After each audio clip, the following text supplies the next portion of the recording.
Plusieurs immeubles ont été évacués ce matin à Paris, comme ici, rue de la Croix-Nivert, dans le 15e arrondissement. C'est l'équipe nationale d'intervention spécialisée dans la lutte contre les menaces biologiques qui a été chargée de l'opération. On ne sait pas de quelle maladie il s'agit et on ne sait surtout pas quelle est la cause de cette maladie. Nous posions plein de questions. Est-ce que nous étions face à un accident de laboratoire ou face à un attentat bioterroriste? Chambre numéro 1, une victime. Je suis tombée malade.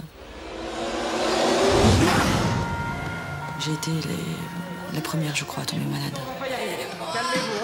Son visage était couvert de pustules. Elle nous suppliait, elle voulait savoir ce qu'elle avait. Elle avait besoin de réponses. Et nous aussi. Le résultat des analyses confirme ce que nous craignons. Il s'agit d'un cas de variant. On avait devant nous un des virus les plus mortels pour l'espèce humaine. Voici par exemple ce qui se passe quand un individu malade prend le métro. Il a de la fièvre, il tousse, des millions de germes sont expulsés. Le virus pénètre dans l'organisme de ses voisins et en un instant, 10, 20, 30 personnes sont contaminées. Ça a été un choc terrible. On a compris qu'il y aurait des millions de morts. La réunion de crise qui se tient ici ce soir concerne évidemment le virus qui semble se propager depuis ce matin dans la capitale et qui aurait déjà infecté plus d'une dizaine de personnes. Pour nous, il n'y avait aucun doute que nous étions face à un attentat. Ça a reculé, allez, on bouge. Nous étions dans un monde où depuis plus de 30 ans, on ne vaccinait plus personne contre la variole.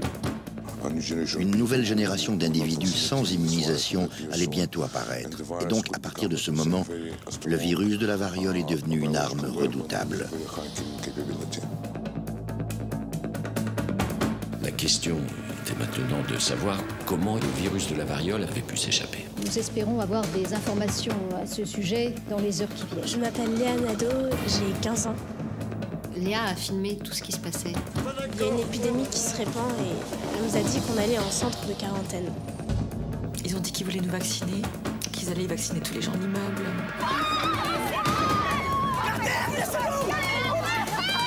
On a pris la décision de passer à la vaccination obligatoire, en sachant que ça comportait des risques pour certains individus, bien sûr. Je suis enceinte, il est hors de question que j'ai perdu cet enfant, vous m'entendez? Hors de question, madame. Les femmes enceintes pouvaient même perdre leur fœtus, oui, c'est vrai. Il est hors de question qu'on vaccine, d'accord? Lâchez-moi. Paris vit dans la peur de la propagation du virus de la variole. De nombreux habitants quittent actuellement la capitale pour échapper à l'épidémie.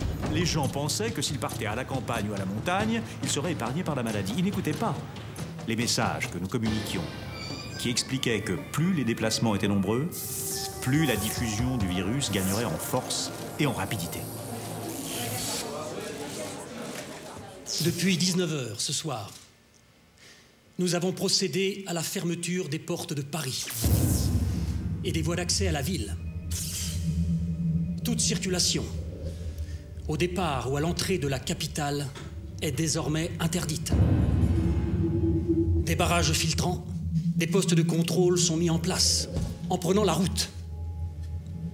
Les Parisiens et les habitants des grandes agglomérations touchées par l'épidémie menacent de propager le virus de la variole à l'ensemble du territoire. Tout autour de moi, j'entends des gens qui supplient les policiers de les laisser passer. Il y a des femmes en pleurs qui montrent leur bébé et qui demandent pitié. Puis, il y a aussi une tension extrême. Et dans le cas d'une attaque biologique, à chacune des journées qui passent, vous vous attendez à ce qu'il vous arrive quelque chose, ou que ça touche votre mari, votre femme, vos enfants. Alors vous essayez juste de faire quelque chose pour sauver la vie de votre famille et de ceux que vous aimez. La pression de la population sur les forces de l'ordre demeure toujours très forte actuellement. Les policiers et l'armée doivent maintenir la quarantaine, mais on peut se demander jusqu'où et à quel prix. Il y a ici des femmes, des enfants, des vieillards qui ont été bousculés, piétinés, plongés dans la violence des émeutes. Tout autour de moi, les forces de l'ordre font leur il y a de véritables scènes de combat de rue. Les individus les plus violents, ils cherchent aussi à protéger les enfants et les familles. Des femmes, des enfants, des affrontements. Nous avons ainsi compris comment tout a commencé.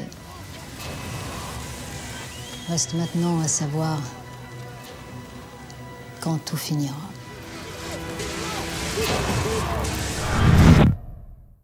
Maman?